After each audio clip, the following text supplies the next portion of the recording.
Bueno, pues hola a todos, sean bienvenidos a otra sesión más de nuestro curso sobre la filosofía de Aristóteles.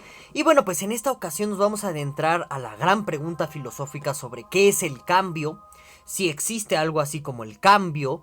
Y pues este tipo de preguntas nos llevan a preguntarnos sobre la existencia del movimiento, ya veremos cómo, ya veremos por qué, que dentro de la filosofía de Aristóteles, en especial si pensamos en el texto de la física, bueno, pues de aquí se va a seguir una respuesta muy concreta, muy particular por parte de Aristóteles sobre la naturaleza del cambio, que va a constituir lo que pues se suele conocer como la teoría ilemorfista del cambio en Aristóteles, la cual pues nos va a llevar a la cuestión del acto y potencia, ya veremos cómo, etcétera, y también plantea una respuesta afirmativa respecto a la existencia del movimiento, ¿de acuerdo? Bueno, en sí el texto de la física de Aristóteles no nada más tiene como temática primordial esto de reflexionar o de decirnos qué es el cambio, también tiene como temáticas la cuestión de qué es el espacio y el tiempo, sobre todo pensada la respuesta de Aristóteles para dar una respuesta a las paradojas de Zenón. Y pues a partir de todo esto, la física de Aristóteles lo que nos va a ofrecer es una cosmogonía de un universo cerrado y finito que se va a debatir mucho en el Renacimiento. Ya veremos en su debido momento, que en la próxima semana se los comento. Nos vamos a adentrar en el tema del espacio y el tiempo y esto de la cosmología aristotélica para que pues ya nada más en la presente sesión nos concentremos en esto del cambio en Aristóteles, ¿de acuerdo? Bueno, ya para cerrar brevemente la presente sesión, te recuerdo que en la descripción de este video te encuentras enlaces a diferentes cursos que hemos impartido aquí en el Pensamiento en Llamas, pero en particular enlace al curso de Aristóteles, por si quieres ver el resto de sesiones que hasta el momento hemos dado.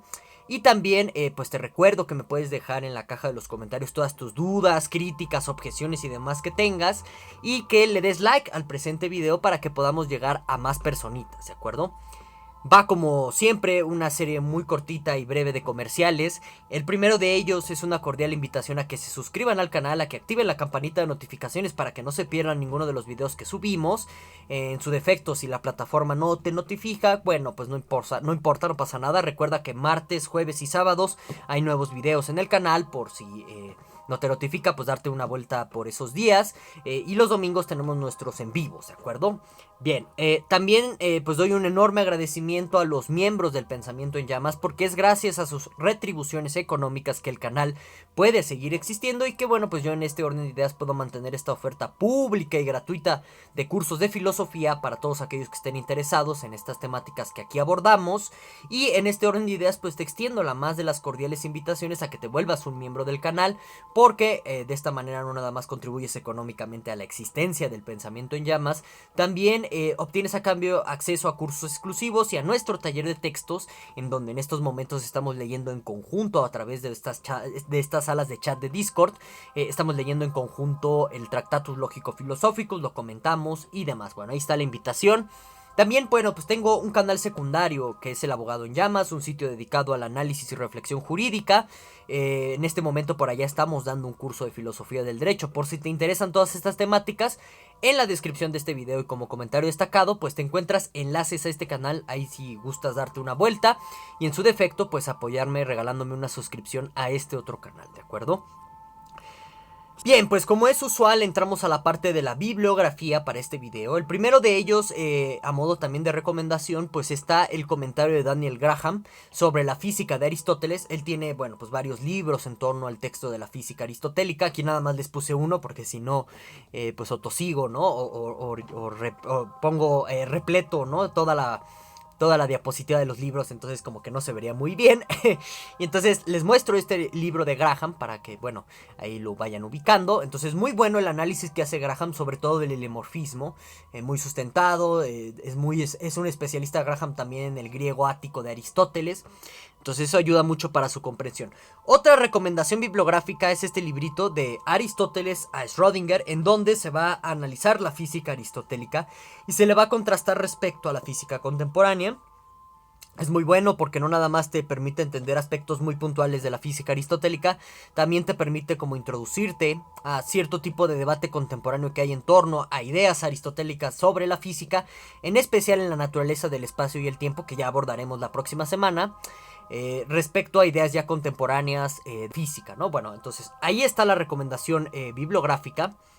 Y pues ya, vamos a empezar de lleno con, pues primero que nada, exponer en qué consiste el problema del cambio en la filosofía antigua griega, porque lo que nos va a decir Aristóteles en torno al cambio está suscrito o inscrito en las dinámicas que se están dando en torno a esta discusión, ¿no? Entonces, también yo tengo un video, ¿no?, en el curso de Metafísica y Ontología sobre Parménides, sobre Heráclito y demás, pero quizás ustedes ya lo saben, cuando acontece Heráclito con su filosofía, que en grosso modo lo que nos dice es que todo es cambio, nada permanece, y también cuando surge la filosofía de Parménides y todos sus discípulos de la filosofía eleata, entre ellos Zenón, que niega la existencia del cambio, ve al cambio como algo ilusorio.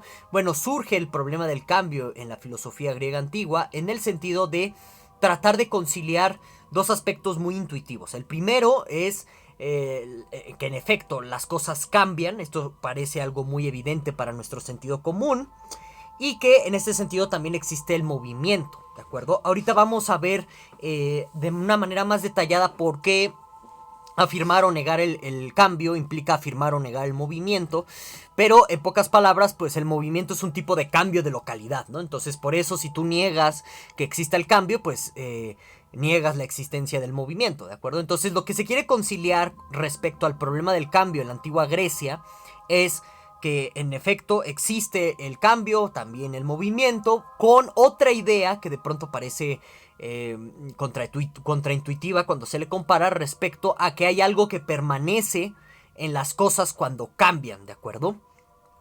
Recuerden también de manera muy elemental que para Parménides el cambio no existe debido a que hablar del cambio implica pensar en un en un paso, en una transición entre el no ser al ser. Entonces, si yo digo que antes era un niño y ahorita ya soy un adulto, pues estoy básicamente pasando de el ser niño a no ser niño, ¿no? Entonces, a eso es a lo que Parménides como que le choca, como que no le parece bien, y entonces por eso niega la existencia del cambio. Entonces, esto es importante para ahorita la consideración aristotélica que vamos a hacer. Y vean, en este orden de ideas, la metafísica de Aristóteles, porque ya en esta parte de la física como tal, pues estamos empezando a ver los cimientos o los primeros pasos hacia el texto de la metafísica. Recuerden ustedes que hacia la primera sesión yo les comentaba cómo metodológicamente hablando, uno tiene que leer primero la física y luego la metafísica de Aristóteles, siguiendo a Andrónico de Rodas. Y tiene mucho sentido porque a partir aquí de la física se van a dar los fundamentos, perdón, sobre qué es el movimiento y también sobre qué es el ente y todo este tipo de cosas que ahorita vamos a ir abordando. Pero bueno, entonces algo muy particular e interesante con el cual empieza la reflexión de Aristóteles respecto a la naturaleza del cambio es sobre lo que tiene que ver en relación a el uso como cotidiano que le damos a ciertas expresiones, sobre todo en el contexto de la Grecia antigua. Ojo ahí. Al uso cotidiano que le daban entonces ellos a ciertas expresiones que hablan de procesos de cambio. Entonces algo que, bueno, yo se los dejo aquí sobre la mesa, sobre todo para el debate, pues es la consideración o la cuestión de hasta qué punto la metafísica de Aristóteles es tan universal como de pronto se plantea, si está partiendo de un análisis de usos del lenguaje, sobre todo en lo que tiene que ver con proposiciones u oraciones vinculadas o que expresan procesos de cambio, ¿no? Eso yo se los dejo para el debate, pero volviendo aquí al punto, pues para Aristóteles hay que concentrarnos como en las proposiciones o en las oraciones en donde se están describiendo procesos de cambio, porque pues mediante el análisis estructural de la proposición o de la oración, él va a identificar un conjunto de elementos que permitan resolver el problema del cambio. Entonces lo primero que destaca Aristóteles de una manera muy clara es que expresiones como esta que ven aquí de ejemplo en la pantalla del iletrado se hace letrado, bueno, en pocas palabras, omiten al sujeto, ¿no? O sea, está presente el sujeto de manera implícita, pero una vez que se hace explícito el sujeto en este tipo de oraciones, resolver el problema del cambio es más sencillo. Vamos a ver cómo.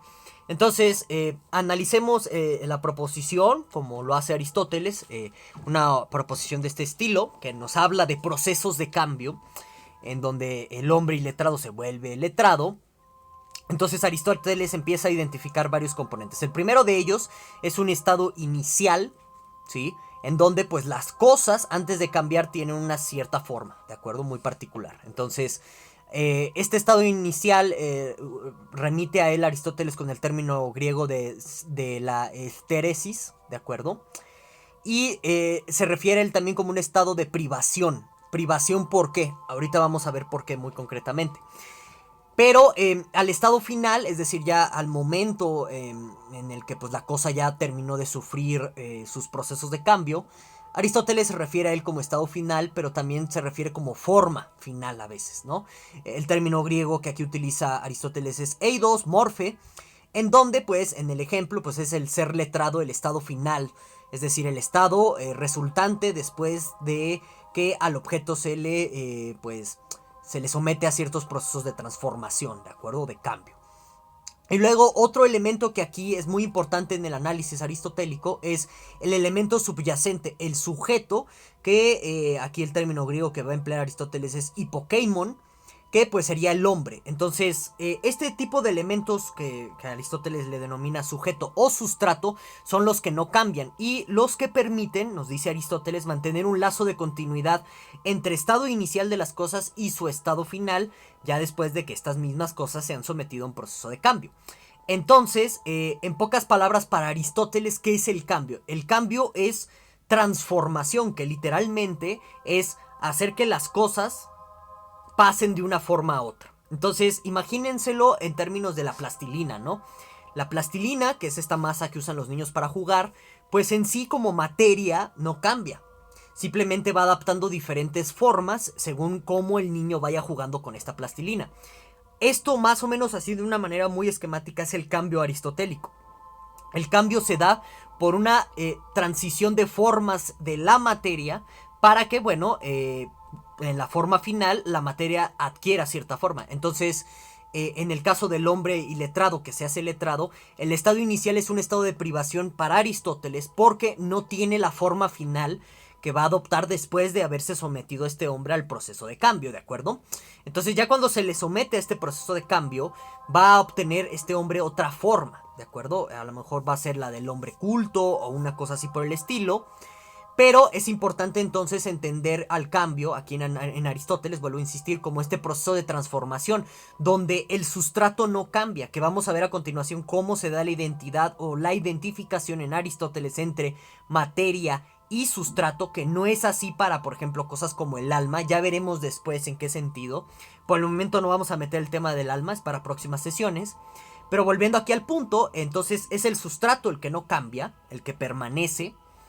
Y este mismo sustrato material va adquiriendo diferentes formas según a los procesos de transformación a los que uno los vaya sometiendo, ¿de acuerdo? Ahora, Aristóteles va a distinguir un conjunto de 4 cambios en la física que son muy importantes a considerar, sobre todo para esta consideración de cómo sería el tipo de cambio sustancial o del sustrato. Pero vamos por partes. Entonces, el primer tipo de cambio del cual nos va a hablar Aristóteles es del cambio local, que aquí usa Aristóteles el término fora, y les pongo un ejemplo. Se dice que hay un cambio local cuando decimos, mira, esta silla estaba en la sala y ahora está, qué sé yo, ¿no? En la cocina. Si se dan cuenta, el cambio local es en Aristóteles el movimiento, donde nada más son desplazamientos de lugares de las cosas. Eso es moverse para Aristóteles, ¿de acuerdo? Entonces, este es el cambio local de la fora. Que piensen en estos 3 componentes anteriores que ahorita estábamos revisando para que Aristóteles nos explique el proceso del cambio. Es un componente triádico, en donde hay un sustrato, un estado inicial y un estado final, ¿de acuerdo? Entonces, en este sentido, el primer tipo de cambio, el cambio local, no altera a ninguno de los 3 individuos, ¿sí? O a ninguno de estos 3 componentes del cambio triádico, ¿de acuerdo? Luego tenemos el cambio cualitativo, que Aristóteles le denomina aiosis, ¿no? Es un término muy interesante, tiene una etimología muy particular. No nos vamos a meter tanto de lleno en ello porque si no se nos acaba el tiempo. Pero el cambio cualitativo para Aristóteles básicamente tiene que ver con pues un cambio en la percepción de la materia que nosotros detectamos en los sustratos. ¿Qué significa esto? Por ejemplo, cuando decimos cosas como la silla era café y antes era blanca, ese es un cambio cualitativo y que tiene que ver más que nada por el modo en que nosotros estamos percibiendo la materia que está en el sustrato de la silla, ¿de acuerdo? Es decir, en los elementos que nunca cambian en la silla, no importa a cuántos procesos de transformación los metamos, ¿sí? Ahora, también Aristóteles nos habla de los cambios cuantitativos.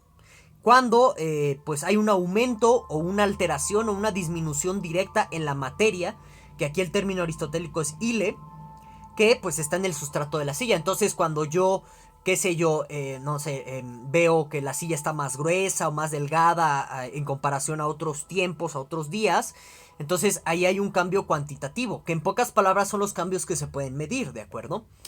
Y luego el cambio más importante y más interesante aquí en Aristóteles, a partir del cual se va a dar la transición de la explicación triádica del cambio hacia la explicación del binomio del cambio en la teoría helemorfista de materia y forma, ahorita nos metemos a ello, es el cambio sustancial, otros le denominan entitativo o de sustrato, en donde, en pocas palabras, hay una destrucción o una generación de la forma del sustrato, ¿no? Entonces, cuando yo les digo, miren, ¿ven esos palos tirados en el suelo?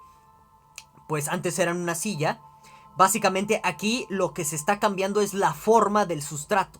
Es decir, la madera que de pronto tuvo forma de silla y ahorita nada más tiene forma de puros palitos. ¿De acuerdo? Entonces es un cambio sustancial ese, que es el más importante al cual Aristóteles le va a concentrar mucha de su atención para su teoría metafísica de las cuatro causas. Ya nos meteremos a ello en próximas sesiones, no se preocupen. Ahora, también puede darse un cambio en el sustrato que es génesis, que es creación. En donde dices, mira, pues esta silla antes eran unos palos en el suelo. Es decir, aquí está cambiando la forma que tienen los palos para tener ahora forma de silla, ¿de acuerdo? Entonces estos son los 4 cambios aristotélicos. Y vean, hasta aquí podríamos nosotros pensar que pues ya basta con, digamos en pocas palabras, explicar el cambio para resolver el problema del cambio. Ya lo hizo en muchos sentidos Aristóteles, diciéndonos que hay un sustrato y que en pocas palabras todo lo que está cambiando alrededor de este sustrato nada más es al nivel de la forma, pero el sustrato mismo no está cambiando. Con eso se soluciona el problema del cambio en Aristóteles, pero siempre Aristóteles es un filósofo que quiere ir más allá. No le basta con explicar el cambio, quiere explicar por qué las cosas cambian. Y para explicarnos por qué las cosas cambian, va a hacer una reducción en la física de la triada esta del sustrato, la privación o el estado inicial con el estado de forma o el estado final. Esto lo va a reducir al binomio materia y forma, y aquí nace el dichoso y el famoso hilemorfismo. ¿Por qué hace esta reducción y cómo esta misma reducción explica el por qué las cosas cambian? Bueno, básicamente Aristóteles, bajo el binomio materia y forma, va a decirnos que en la materia se contiene toda la dinamis. ¿Qué es esto de la dinamis en Aristóteles? Bueno, es lo mal traducido como potencia aristotélica. ¿Qué quiere decir esto? La dinamis aristotélica hace referencia a un elemento activo y dinámico que contiene la materia por sí misma para transformarse en otras cosas. Es decir, la dinamis aristotélica, en pocas palabras, es un campo de posibilidades que tienen las cosas para que puedan adaptar diferentes formas. Entonces piensen en esta taza, ¿no? Nada más es un mero ejemplo. Su dinamis incluye un conjunto de posibilidades en las que se podría transformar en otras cosas.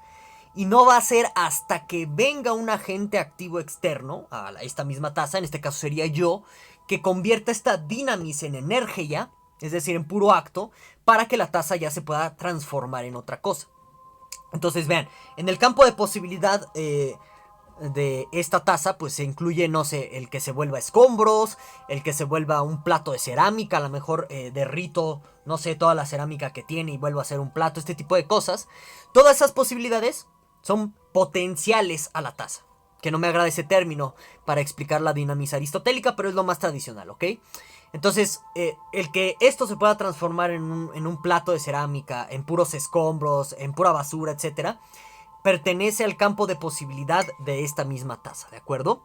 Y no va a ser hasta que yo venga y la destruya, en efecto, la meta al horno para hacerle un plato, etcétera, que se pueda transformar en otra cosa. Entonces, esto es un elemento muy importante en el hilemorfismo aristotélico, la presencia del agente externo, porque nos va a explicar, como veremos en próximas sesiones, exactamente qué hace el primer motor. No nada más el primer motor mueve las cosas, sino que hace que cambien en términos de pasar su dynamis a pura energía, es decir, en términos de actualizar lo que en las cosas se encuentra como pura potencialidad. ¿De acuerdo? Es el agente externo que hace que la realidad exista como exista en este momento y que se vaya actualizando según sus posibilidades. ¿De acuerdo? Entonces esto nos explica el cambio o nos dice por qué las cosas cambian más concretamente en términos de una necesidad también de la dynamis a convertirse en energía. ¿De acuerdo? Y bueno, en pocas palabras, pues esto genera la relación de capacidad, guión, consumación, realización. En pocas palabras, el hilemorfismo aristotélico lo que nos va a decir es que la posibilidad del cambio de todas las cosas ya está contenida en la materia de ellas, ¿sí? Todas las formas posibles que puede adquirir o adoptar la materia ya está contenida en la misma materia y que nada más necesita este agente tercero para que se pueda dar la transformación. Que en el caso de la cerámica pues sería el orfebre, ¿no? Hasta que él no la meta en el horno pues no se transforma el barro o la materia prima en, no sé, unos platos, una taza, etcétera, ¿de acuerdo? Entonces espero que esto se haya entendido. Cualquier duda, comentario me la puedes dejar aquí abajito. Ahora, del hilemorfismo aristotélico se va a seguir lo que se suele determinar o conocer como el determinismo aristotélico. ¿Qué es el determinismo aristotélico? Básicamente lo que nos va a decir es que las cosas son como tienen que ser y que no hay manera de cambiarlas. ¿Por qué? Por ejemplo, esta taza siempre tuvo que ser esta taza. Es decir, que si yo hubiera querido que esta taza se transformara en otra cosa, digamos en un ave, en un pájaro, etc., eso no va a ser posible. ¿Por qué? Porque en su dynamis no incluye la posibilidad de que esta taza, la materia en concreto de esta taza, adquiera forma de pájaro. Entonces, por eso esta taza siempre tuvo que ser taza desde un inicio. Su posibilidad de ser taza estaba contenida en el sustrato de esta misma taza. Y ahora, pensando en estos términos, pues ya entendemos el determinismo aristotélico. Todo tiene que ser como tiene que ser, porque ya está contenido en la dynamis de todas las cosas, es decir, en su potencia. Simplemente se va actualizando y se va creando el mundo tal y como lo conocemos. Ahora, es problemático en el aspecto político, porque si las cosas son como tienen que ser, pensemos en los esclavos. Si los esclavos ya son esclavos, es porque en su dynamis tenían que ya ser esclavos, estaba incluida como una de sus posibilidades y que el mundo tenía que darse como tenía que darse para que él fuera un esclavo. Entonces aquí vemos también relaciones respecto a la defensa polémica en la política aristotélica en torno a la esclavitud, que ya iremos reflexionando en otras sesiones. Y sin más, pues muchas gracias a todos por mirar, espero que les haya gustado el presente video, no olviden darle like al presente video también, nos vemos hasta la próxima.